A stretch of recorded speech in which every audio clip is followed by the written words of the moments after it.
الرسوم الصخرية والفنون الصخرية الموجودة على الواجهات الصخور ما كان في وسيلة لتاريخها. اليوم هناك أجهزة تستطيع أنك تعرف متى رسم هذا الفن الصخري، هل هو متقدم هل هو متأخر، باستخدام بعض، خاصة إذا كان في استخدام الأصباغ على سبيل المثال، يقيس مثلا نسبة المعادن داخل هذه الأصباغ.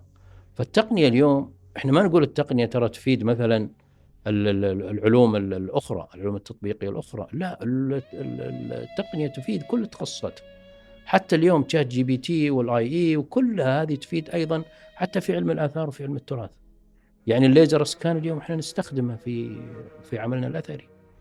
البرينتينج مثلا هذا اللي يطبع منه اليوم على سبيل المثال الأسنان، احنا نستخدمه اليوم في عمل الريبليكا اللي هي المستنسخات. فكل العلوم الحديثة اليوم مرتبطة قاعدة تساعد. ولذلك اليوم أهمية توظيف العلوم البينية حتى يستفاد منها في كل التخصصات.